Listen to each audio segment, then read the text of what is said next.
Rest days are often seen as optional by driven runners, something to be minimized, pushed through, or replaced with active recovery. In a culture that values mileage streaks and weekly volume, skipping a day off may even feel like a badge of honor. But growing evidence suggests that consistently foregoing rest doesn't just stall progress, it actively increases the risk of injury. In fact, recovery windows may be just as important as training load when it comes to long-term resilience.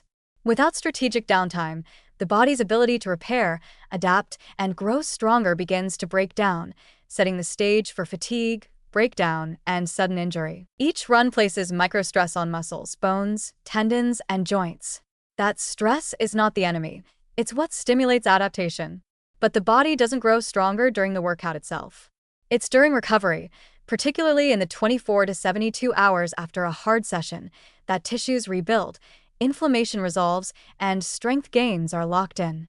When recovery is insufficient, these adaptations are blunted.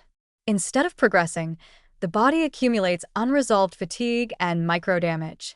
Over time, this leads to breakdown rather than buildup. Skipping rest days compounds the issue by compressing recovery windows and removing a crucial signal to the nervous system, the cue to shift from a stress response state into repair mode.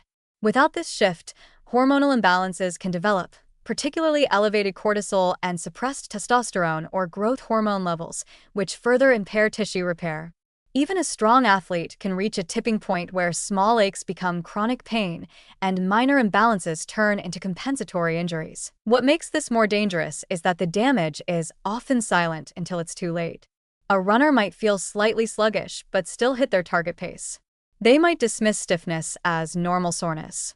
But the underlying tissue fatigue may be growing quietly until it reaches a point where one seemingly ordinary run triggers a tear, strain, or fracture. This isn't just about overuse in the traditional sense, it's about under-recovery. The body isn't breaking from doing too much, it's breaking from not being allowed to heal between efforts. The risk is especially high during periods of increased intensity or volume, when recovery demands are elevated. Hard intervals, long runs, and hill work impose greater mechanical and metabolic stress. Without sufficient rest days interspersed, the body has no chance to catch up. Even well-trained runners with high mileage backgrounds aren't immune. In fact, they may be more likely to ignore subtle warning signs or rationalize pushing through fatigue, trusting that their fitness can carry them through. But even the most experienced runners need full rest to maintain long-term durability. Rest days also serve a vital mental function. They reduce cumulative psychological stress, help prevent burnout, and restore motivation. A tired mind can be just as risky as a tired body, leading to poor pacing decisions, compromised form, or failure to notice early signs of injury. Skipping rest not only increases physical strain but also dulls the body's internal feedback loop, reducing awareness of fatigue and risk. The good news is that rest doesn't require losing fitness. Studies show that taking 1 to 2 rest days per week has no negative impact on performance. In fact, it often improves it.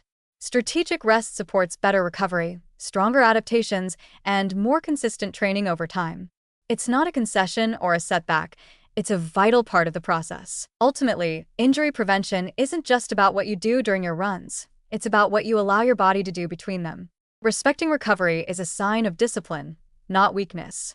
The strongest runners are not those who train the hardest, but those who recover the smartest.